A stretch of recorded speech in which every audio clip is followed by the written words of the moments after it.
Alléluia, gloire à Dieu. J'aimerais que vous tourniez à Exode chapitre 14. J'aimerais partager un peu mon témoignage aujourd'hui. Je crois et je ressens dans mon esprit qu'il y a que Dieu veut encourager, donner une parole d'encouragement. J'ai été bénie d'avoir été élevée dans un foyer chrétien. J'ai aiguisé mes dents sur les bancs d'église parce que depuis un très jeune âge, je suis à l'église, je vais à l'église. Et depuis l'âge de 7 ans que je suis au Seigneur. Mais à l'âge de 14 ans, le Seigneur m'a parlé, m'a donné une parole. Et on m'a donné une parole que je marierais un ministre et il me montrerait les nations du monde. Et je suis aussi privilégiée d'avoir été élevée dans une église dont la dénomination avait le focus pour les nations. Travail missionnaire. Alors il m'a préparé, Dieu m'a préparé pour ce temps. Et je suis allée à une université chrétienne, là où Dieu voulait que je sois, et c'est un bon endroit pour rencontrer un ministre. Pas besoin, tu peux aller t'asseoir et recevoir.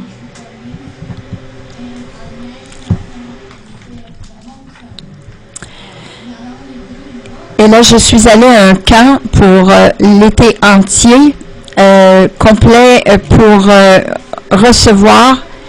Et je suis revenue de ce camp vraiment bouillante, prête à prendre le premier pas. J'étais excitée, mais j'étais à la maison seulement une semaine et mon père, qui était fermier, a eu un accident sur la ferme et une semaine plus tard, il est décédé. Et ça a été un choc pour moi. Une minute, on est sur le haut de la montagne et l'autre temps, on est dans le fond de la vallée. Mais j'aimerais vous partager Exode 14. Ceci est l'histoire d'Israël. Et c'est Dieu qui amène le peuple de Dieu à sortir de la terre d'Égypte pour aller à leur terre promise. Et là, ils arrivent devant la mer morte. Et là, on voit comment les ménages ils travaillent et où ils doivent faire confiance à Dieu. Et puis là, ils ont entendu quelque chose et ils ont regardé en arrière et là, ils voyaient l'entière armée égyptienne qui arrivait. Il se peut que vous soyez dans ce même endroit. Dieu vous a parti sur le bon chemin, mais là, l'ennemi est arrivé. Et il a mis des choses dans votre chemin. Il vous amène à une expérience de la mer morte. De la mer Rouge, pardon. Et au lieu que ce soit l'armée d'Égypte, c'est l'armée de Satan qui s'en vient contre nous. Lisons ce que Moïse dit aussi dans Exode. Verset 13.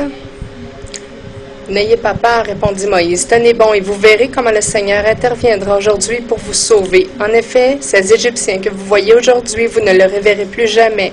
Le Seigneur va combattre à votre place. Vous n'aurez pas à intervenir.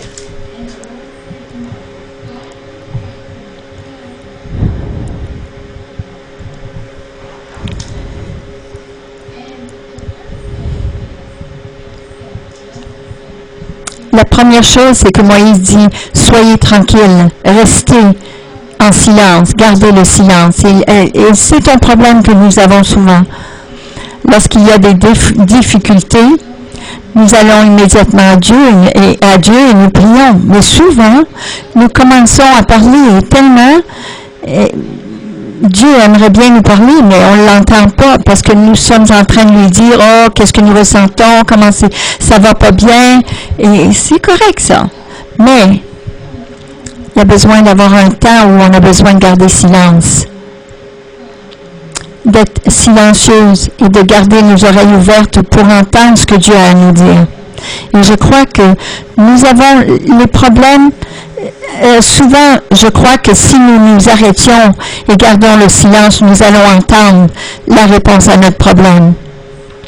Parce que Dieu nous parle d'une voix douce. Et on doit être tranquille, en silence, pour vraiment l'entendre. Une autre chose aussi que ça dit, c'est de garder sa paix. Parce que c'est Dieu qui combat notre combat. Ça, c'est une chose qu'on est enseigné à l'Église. Oui, c'est Dieu qui combat pour nous. Mais souvent, nous ne laissons pas Dieu combattre pour nous.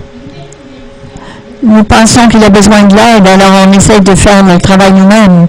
Je vais vous partager ceci, vous allez voir qui je suis vraiment. Moi, j'ai été élevée pour être une personne forte. C'est comme ça que j'ai été élevée. Et s'il y avait un problème, on ne pleurait pas, on se relevait, on retroussait les manches et puis on continuait. Il y a plusieurs choses dans ma vie que j'ai pu résoudre de ma propre force parce que j'ai été élevée de cette façon. Mais un jour, je suis passée au travers d'un problème et je ne trouvais pas de solution. Alors, j'ai crié à Dieu et Dieu a commencé à me parler. Et je n'ai pas apprécié ce qu'il a dit. La première chose qu'il m'a dit, c'est « Tu as été au travers plusieurs choses, tu as été fidèle à me donner la louange et la gloire, de m'aider, de dire « Seigneur, tu m'aides au travers de ceci et cela, mais souvent tu ne dépendais pas de moi. Mais tu dépendais de ta force naturelle, tes habiletés naturelles. » Je n'ai pas apprécié cela, mais lorsque j'y ai pensé, je savais qu'il avait raison. Il y avait plusieurs situations que je suis passée au travers de ces situations parce que j'étais forte. Et parce que j'étais dans cette situation, je devais apprendre à dépendre de Dieu parce que je n'étais pas capable de résoudre cela. Mais une chose qui était difficile à résoudre, c'est qu'il m'a appelé, il m'a appris, il m'a dit, il faut que je sois plus borné que l'ennemi. Alors, j'ai dû me repentir et j'ai dû apprendre une chose. La première chose, c'est de prier à Dieu, de lui demander sa direction, plutôt que de prendre mes habiletés et d'y aller de l'avant. Et si vous êtes ce genre de personne, c'est difficile à changer. Et même encore, si je suis dans une crise, c'est naturel de ressortir. Cette force naturelle prend le dessus. Et je dois apprendre à aller à Dieu en premier, parce que c'est lui qui m'a donné cette force. Mais je dois l'utiliser sous sa direction. Mais la chose que je vais vous partager ce matin, ça dit dans le verset 15. Le Seigneur dit à Moïse, « Pourquoi m'appelles-tu à l'aide? Dis aux Israélites de se mettre en route. » Pourquoi est-ce que Dieu dirait cela à Moïse? C'est parce que Dieu lui avait dit quelque chose. Il lui avait fait une promesse. Il a dit, pourquoi est-ce que tu es si concerné? Pourquoi est-ce que tu te tracasses pour cela? Ça ne fait rien s'il y a une armée derrière toi, s'il y a une mer rouge devant toi. Parce que moi, j'ai fait une promesse. Et je garde mes promesses. Et je les accomplis et je vais faire un chemin. Et c'est ça qui m'est arrivé lorsque moi je faisais face à cela. C'est sûr que j'ai dû faire face à mon deuil. Pour une chose, mon père n'a jamais été malade de toute sa vie. Jamais il a eu une maladie. Alors c'était un choc de même avoir eu quelque chose qui lui arrivait. Mais j'ai été à l'université quand même. J'avais 2 frères qui sont restés à la maison. J'avais toujours ma mère qui travaillait aussi. Et c'était durant le temps de la moisson, le plus grand temps sur une ferme. Mais je suis allée à l'université, j'ai aidé au travers de cela. Et qu'est-ce que j'ai fait? Ça ne devait pas affecter seulement ce temps-là, mais tout mon avenir. Et comme j'ai prié et je cherchais Dieu, je remerciais Dieu, j'ai eu beaucoup de conseils, j'ai décidé quand même d'aller de l'avant. Et d'aller et faire ce que Dieu m'avait montré de faire, d'aller à l'université. Et la chose, c'est que la situation n'avait pas l'air mieux. C'était difficile, ce temps-là, et ça paraissait impossible. Comment j'allais régler, gérer ce deuil, être en première année universitaire. Vous savez comment que c'est traumatique, ce temps-là. Mais comme je suis allée à l'université, devinez ceci, j'ai rencontré Eugene. La première année-là, j'ai rencontré Eugene. Et un an plus tard, on a été mariés.